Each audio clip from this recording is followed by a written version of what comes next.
So people they'd come to me and say, Gary, the hermeneutical methodology that you are using to criticize dispensationalism, why aren't you consistent with this passage, and that passage, and this passage, and that passage? And that's all I have been asking with in this particular debate, is consistency among my friends on just deal with the passage. Don't write it off and say, well, they're a fringe group, they're heretics, and we don't debate with heretics. Well, look, they're not heretics, they're people asking questions, and that you're not willing to answer for them. And I told some of my friends, don't think I'm your problem. If I go away, this doesn't go away. These people are going to continue to ask questions, and you guys are going to have to do something sometime to answer them. That's the way it is. And in essence, the cat is out of the bag now. And when these guys, my friends, wrote me a very nice letter, basically put up or shut up on answering these particular questions, the goal was to to either say, yeah, I affirm these things, or they were going to condemn me as a heretic, which some of them have done. And the reason I didn't affirm the questions I was asked, because I know where the traps are, in what verses people use, and I'm going to discuss this a little bit, on these passages. I said, what I wanted was, give me the verses that go with the three questions. I'll look at each verse, and then over time, what's happened with all of this is when people would come to me and they'll say, Gary, you just need to affirm this. And I said, okay, give me the Bible passage that supports this. Now, I want the slam dunk one. You got to give me the slam dunk passage. I don't want 5 passages. For example, the deity of Christ. In the beginning was the Word was with God, and the Word was God. Verse 14, the Word became flesh and dwelt among us. Simple. Jesus was born of a Virgin Mary. One verse for that. Suffered under Pontius Pilate. What verse for that? Maker of heaven and earth. Verse for that. Now give me the slam dunk passage so I can affirm this. And you know what ends up happening? They don't give me one. And what they do is say, well, the creeds say this, and the Westminster Confession of Faith say that. And I said, okay, so let's look at the creeds and the confessions, and let's see where we go with those. What verses did they use? And I've used this phrase about, showing your work. Show me the work. And here's the deal. Much of the confusion and questioning today about eschatology arise from the fact that the church did not make a distinction between passages related to this generation, the AD 70 coming of Jesus, and what is described as a yet future second coming. That's the debate. That is the debate. What passages separate these two comings? Now, you will not find the phrase second coming in the Bible. It's not there.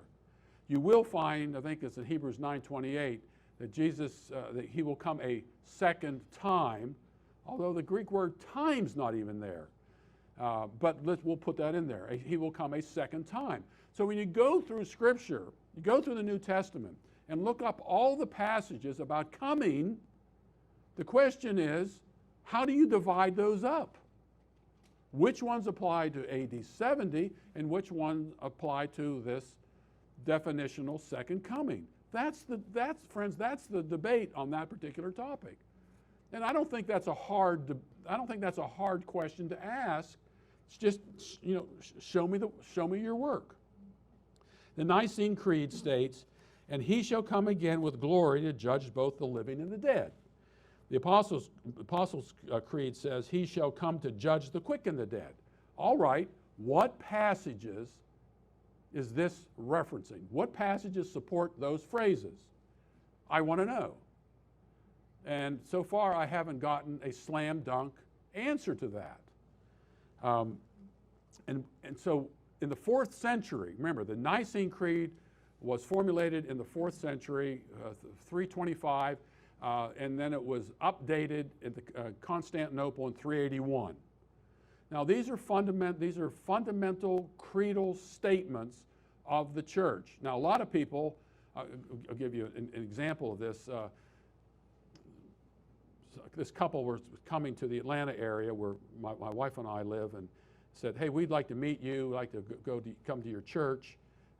And I said, "Sure." Then we'll go out to lunch afterwards. And so we went to church, and on that particular day, we were saying the Apostles' Creed.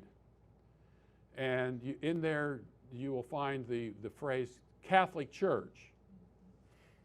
Now, if you look at an original King James Bible, you will see that the titles for the divisions of the Bible, they're called the Catholic epistles.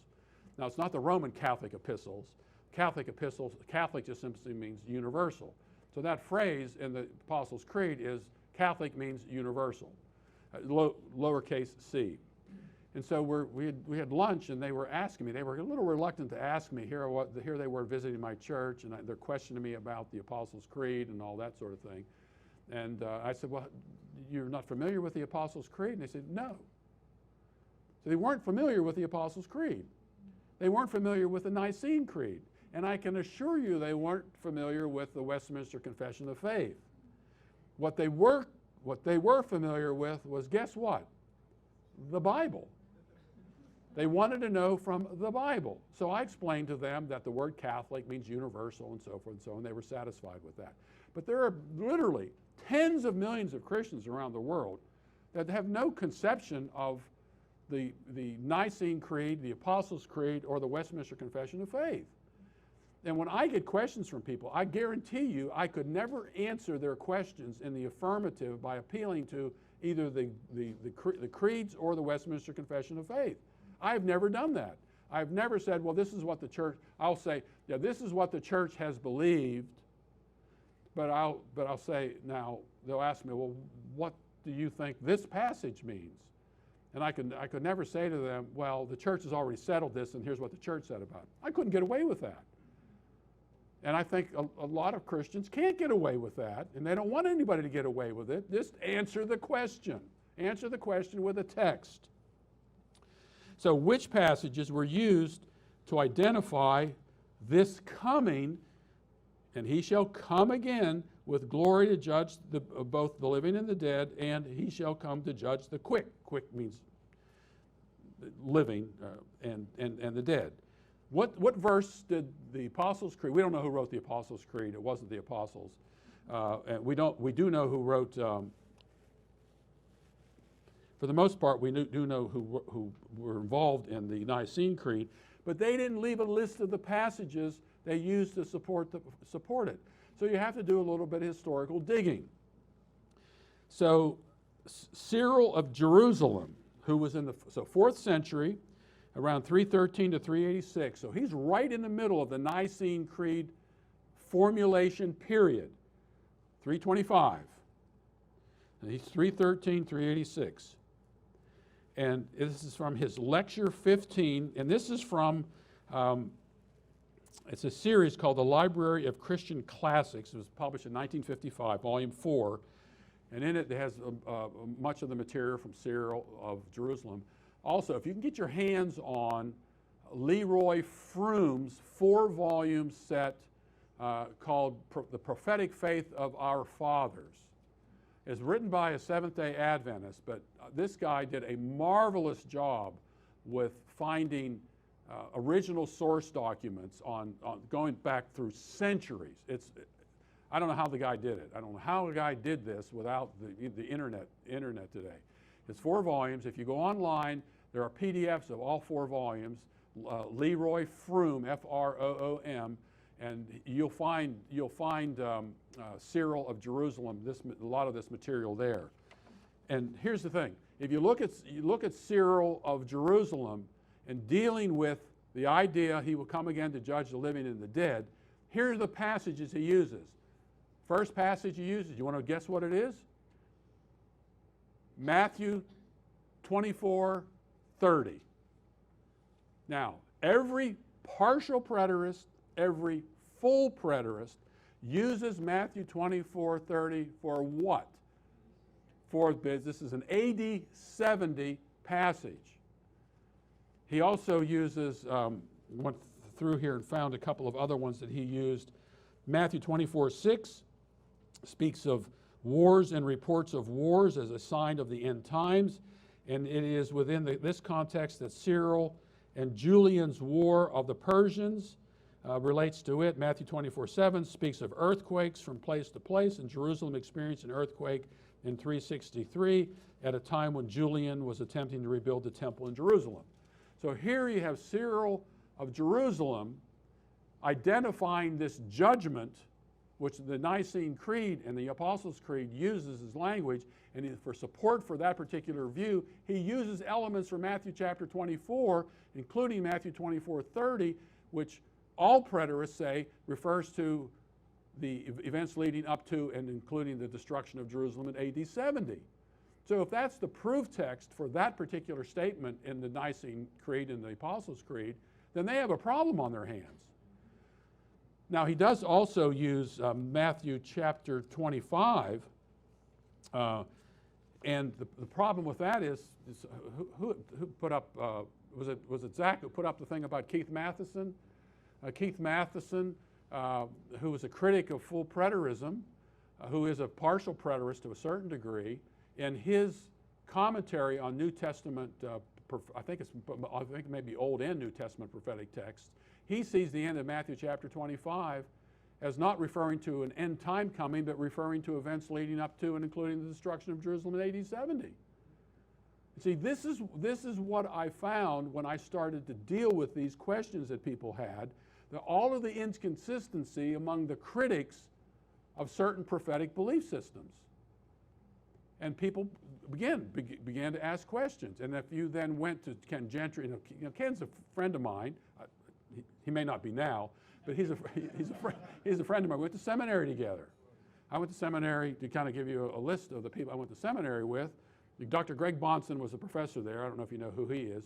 If you've ever watched the debate called The Great Debate with Greg Bonson and Gordon Stein, you've got to watch that. So Greg Bonson was a professor there. Ken Gentry was there. David Chilton was there. Jim Jordan was there. And we had a good old time just sitting around talking about all this stuff. And of course, David Chilton wrote two classic preterist books. One was Paradise Restored and Days of Vengeance, which is a commentary on the book of Revelation. He also did an extract on Matthew chapter 24. Jim Jordan, I, like Zach, owe so much to Jim Jordan on his hermeneutical model. You sit down with Jim, fascinating things, the literary things he picks out of the Bible, that when you hear him saying that, to give some exposition of a particular difficult text. One of my favorites is the Bible prohibits boiling a kid in his mother's milk. And you think, what in the world does that mean? And if you pick up 10 commentators, you'll get 15 different views as to what it means. And none of them really deal with the text, the biblical text. And Jim says the answer is in the Bible. It's in the text. You have to find the answer in the text. He says you don't go outside of the text and say, well, this was some pagan ritual and ought to do this. Now, the Bible doesn't say you can't boil a kid in milk. It says you can't boil a kid in his mother's milk. And Jim lays out how the Bible deals with this particular interpretation of that passage. It's fascinating. And I'm not going to tell you what it is. We sell a book called The Law and the Covenant by James Jordan, if you want to know. It'd take me too long to go through it. But Jim, so we published a commentary by Jim Jordan called The Handwriting on the Wall, and I'll make reference to it a little bit. Some had already made reference to it in relation to Daniel chapter 12.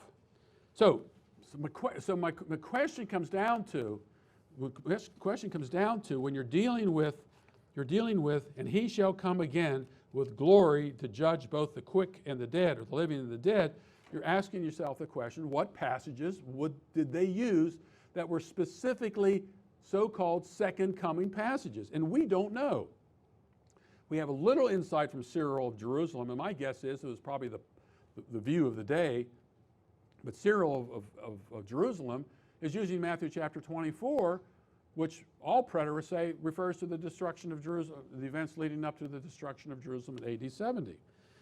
So was it Matthew 16:27 through 28? Now, listen to the language of this now. Remember, coming to judge the living and the dead. Matthew 16:27 and 28 says, for the Son of Man is about, the Greek word melo is used, the Son of Man is about to come in the glory of his Father with his angels, and will then repay every person according to his deeds. Truly I say to you, not you, but them you. Truly I say to them you, there are some of those who are standing here, meaning there, who will not taste death until they see the Son of Man coming in his kingdom. That sounds like a second coming passage, doesn't it? But it can't be. It is for that particular generation. And again, partial preterists, Ken Gentry, and others take that particular passage as applying to events leading up to, including the destruction of Jerusalem in AD 70. Now, the language is obviously hyperbole, but they're okay with that. It's okay with that. This is this is the language of the Bible. And you know, the idea of interpreting the Bible literally, when you interpret the Bible literally, it means to interpret it in terms of its literature. So if you were to read Shakespeare, you would read it literally. That is, you would have to understand the literature of Shakespeare's era and the wording and the phraseology and the history he used. That's what the word literal means. It does not mean if it's a dragon, it's got to be a literal dragon. Of course, they never say it's a literal dragon. Or if it's going to be a giant woman out in space who's standing on the moon and has 12 stars around her head and is clothed with the sun. You take literally, what's the language there? What does that represent? What are those 12 stars? And what does the moon mean? And what does the sun mean? And then you go back to Genesis chapter 37, and you say, oh, you remember that story about Joseph and the sun, moon, and stars bowing down to him and so forth. Oh, that's okay. Then you get to Matthew chapter 24, sun, moon, stars. You put all that stuff together. That's literal. That's because it's the literature that was used in the Bible and in order to make this particular case. So, when you come across a passage like that, what do you do with it? Does it apply? Is that what they were thinking about? If they are thinking about that passage, but that's not a second coming passage. And I mentioned Keith Matheson, who was a partial preterist who edited the book, When Shall These Things Be? A Reformed Response to Hyper-Preterism. And this is the book that Mike was talking about, House Divided. Theirs is a response to that. And it's a pretty rough response. And Gary North always had this statement that when you write something and no one responds to it, you won the debate. And that's essentially what's happened. People have not responded to that particular book. And it's been out there for a long time. And so if and I have a thing in debate that you must find the most difficult response to your position, and you have to go at it first. So anytime you debate somebody, you need to find their strongest objection to your position, which is typically your weakest defense. And if you can't answer their strongest defense, you're going to lose the debate. And so that's anytime I debate somebody, I got to find the weakest elements of my position and lead with those things. I don't save it, hoping he won't bring it up. I lead with it in order to catch him off guard. If you've ever seen the debate between Doug Wilson and Christopher Hitchens, and Christopher Hitchens he didn't call himself an atheist, he was an anti-theist. A very, very smart guy, knew his Bible very well. This was at Westminster. It was produced and directed by Darren Doan. I was one of the producers on it. And it's a debate that takes place over different areas, over different times. It's not a two stand-up debate like the Bunsen-the Stein debate. And anyway, they're at Westminster Theological Seminary, and Christopher Hitchens brings up Matthew chapter 24 and how this was a failed prophecy. Now, if a dispensationalist had been there, they'd still be trying to explain why Jesus wasn't mistaken. But Doug Wilson, within, I don't know, a minute maybe, simply said, oh, Jesus is referring to events regarding the destruction of Jerusalem in AD 70, and the language that's used there is found in the Old Testament. That language is typical of judgment language, and Jesus is taking that language and appropriating it to that particular time and space. And Christopher Hitchens, just like, I never heard that before. He was caught off guard, came back with a kind of a snide remark, but that's what you do. You don't have an answer, come back with a snide remark or play a particular card. And we had dinner with Hitchens, lunch one time and dinner with another time. And we were Doug was outlining the hermeneutic of the parables in the New Testament. Those weren't universal parables. They were contextual parables for that particular period of time. The prodigal son. The prodigal son there is dealing with trying to woo and get back Israel, who have gone off to the nations and squandered their inheritance and so forth. And the goal was to bring them back. And Christopher Hitchens said, I never heard this before. And it's just fascinating to see this type of thinking going on. So Keith Matheson, in his book, says, let's see here. But when the Son of Man, this is what Matthew chapter 25, verses 31 to 46. It's a passage that's typically about AD, the second coming. But when the Son of Man comes in his glory and all his angels with him, and he will sit on his glorious throne, and all the nations will be gathered before him, and he will separate them one from another, just as the shepherd separates the sheep from the goats, and he will put the sheep on his right hand, but the goats on the left. And here's what Matheson says about this. Now, Ken Gentry and others, the only reason I'm picking on Ken Gentry is because he has written about as much on eschatology as I have. A lot of these other critics have not written as much as Ken has. And so I'm bringing Ken into this because he was one of the guys who signed the letter that was the loving letter that was sent to me to deal with this. When you couch everything in love, we love you, Gary, and so forth and so on. But anyway, and I'm all for love. I'm a lover. I'm not a war. I don't like war. Give me love rather than war.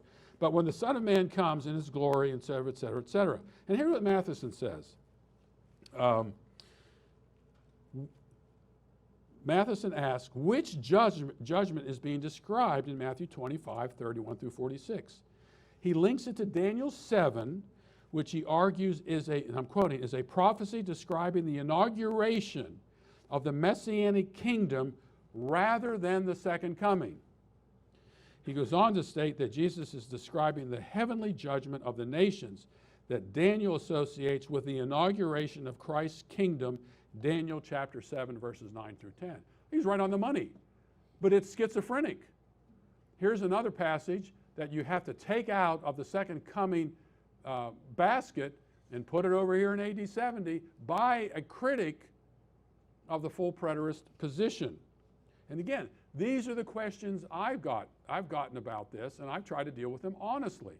And if you look at Milton Terry, this is a fascinating thing. Milton Terry's Biblical Hermeneutics and Biblical Apocalyptics, his Biblical Hermeneutics book is praised by dispensationalists and non-dispensationalists, and one has to wonder whether or not dispensationalists have actually read it, because it is devastating to dispensationalism.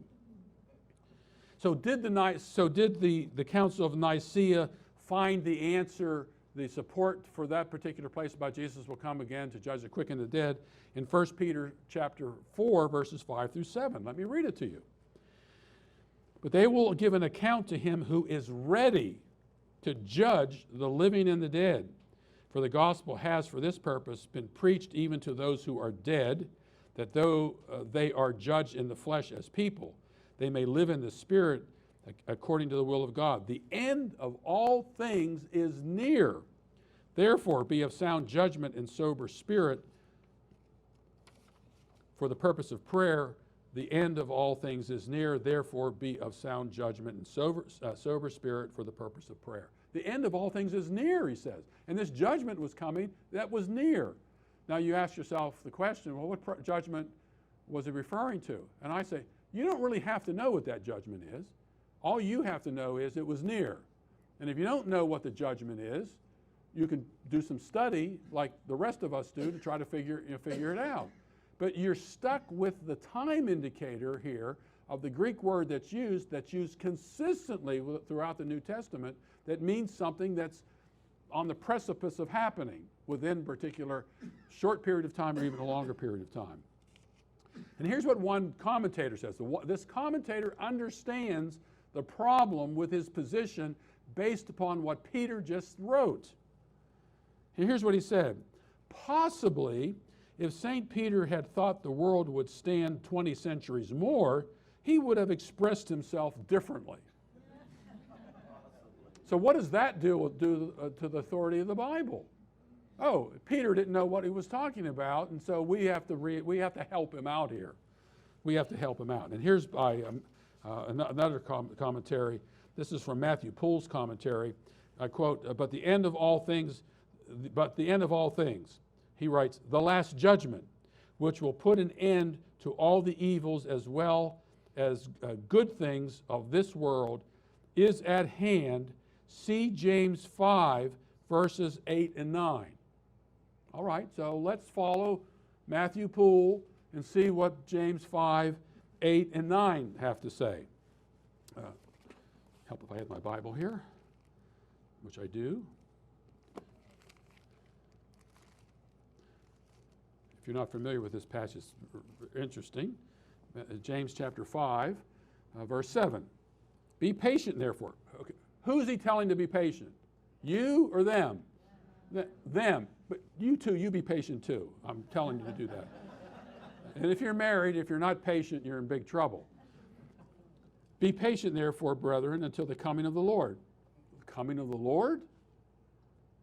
Behold, the farmer waits for the precious produce of the soil, being patient about it until it gets the early and late rains.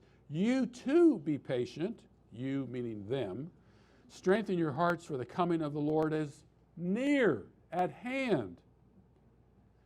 Verse 9, do not complain, brethren, against one another, that you yourselves may not be judged. Behold, the judge is standing right at the door. So here you have a passage which near is used and defined for us right at the door. Not down the block, not in the next state, not around the world, but right at the door. And you're saying, I don't understand how that can be. You don't have to understand it. You just have to believe what it says. Just move on. Do a little more study. I've been doing this for 40 years. And like Zach, I have a degree in kinesiology. I'm a physical education major. I know you're shocked, aren't you? And you say, how can you get up there and do this sort of stuff? And that's the whole point. You don't have to be a genius to do this stuff. All you have to do is just do some work, you know. And I know, look, most people don't have the time to do this. God providentially, I think it was a joke to take me and to put me in this particular position. How many of you know who Dr. Gary North was? Okay, Dr. Gary North is a good friend of mine. I've known him for many, many years. And he did this economic commentary on the Bible. 35 volumes. 35 volumes. 2 hours a day, every day but Sunday, for 30-some years.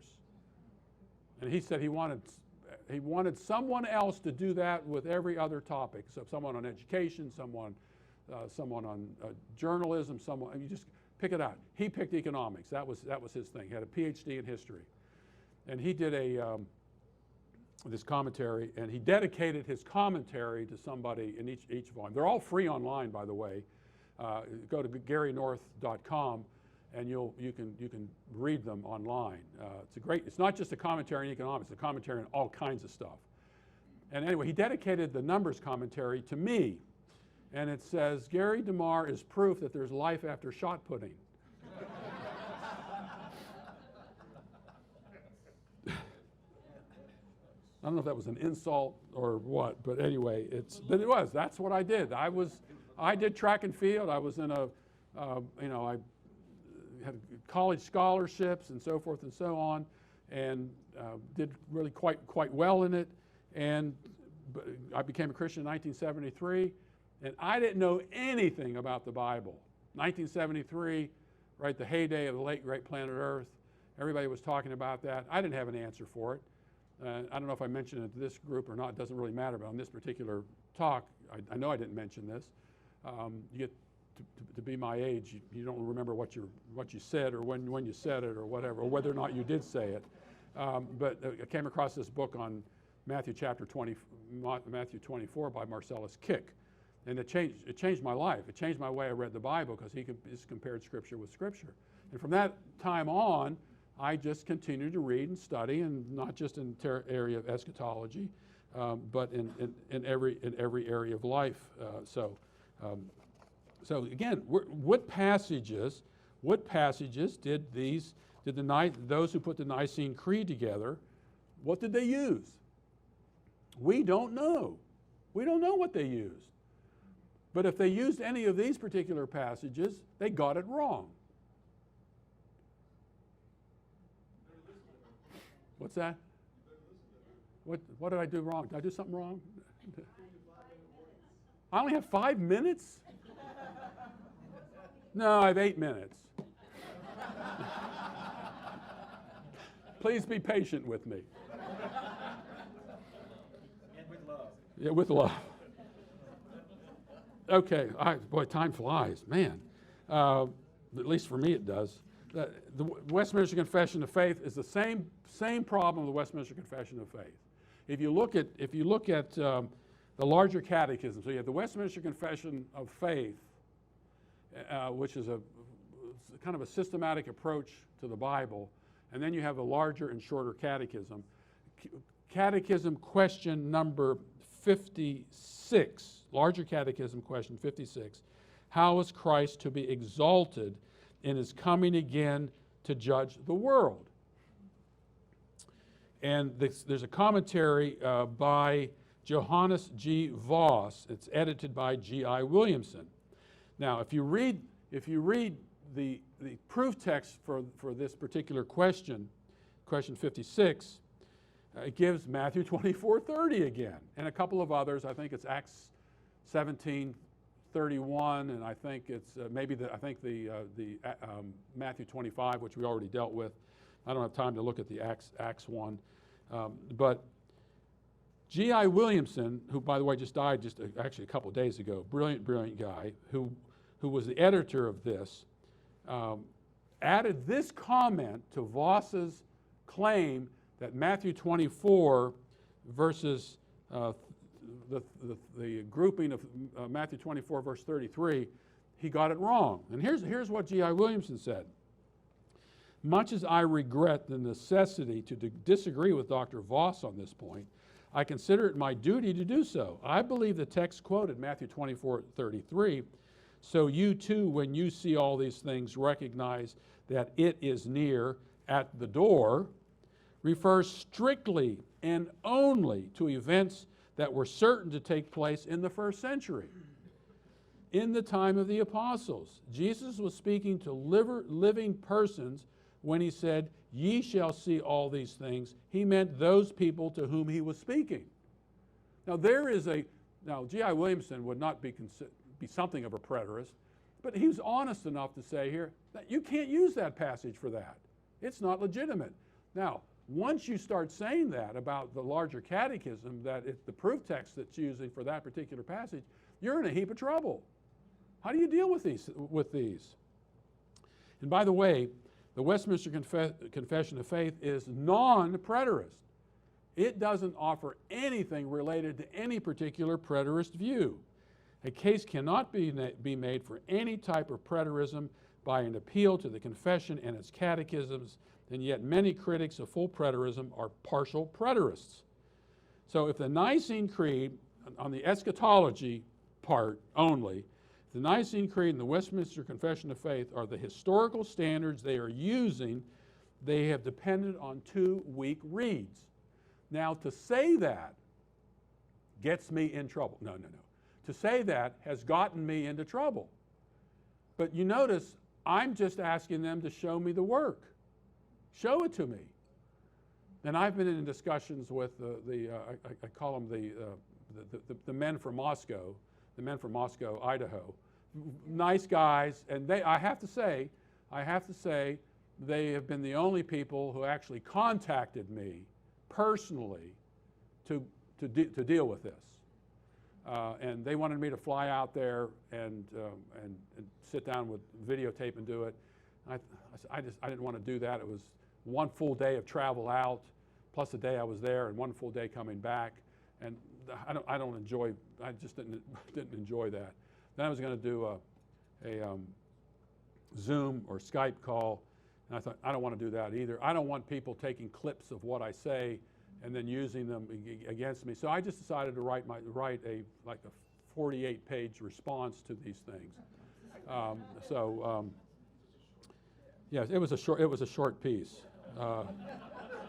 My wife will tell you it was a short piece. But you have to, I like to write because I like to cover all my bases. I like to put footnotes in and so forth. What I'm giving you right now, I've got stuff X'd out here. I'm not able to cover, and I still have another. Let's see. I got another 20 pages to go here, and I guess David's not going to give me another hour here. I'll tell you what the rest of this is. Since I have a couple minutes, I'm time am I supposed to stop? Huh? What I was going to do, and it's very simple here. I was pitting these guys against one another in their interpretation of passages. You got Ken Gentry saying Daniel chapter 12 is not referring to the general resurrection at the end of history. You got Andrew Sandlin who says it is. You got Ken Gentry who says 2 Timothy chapter 3 refers to the dissolution of the world. You got Doug Wilson who has like 8 pages of an article dealing with that. It has nothing to do with any of that. So you put all these guys and all their interpretations together, and they all contradict one another. And to me, I think that's a problem. Thank you.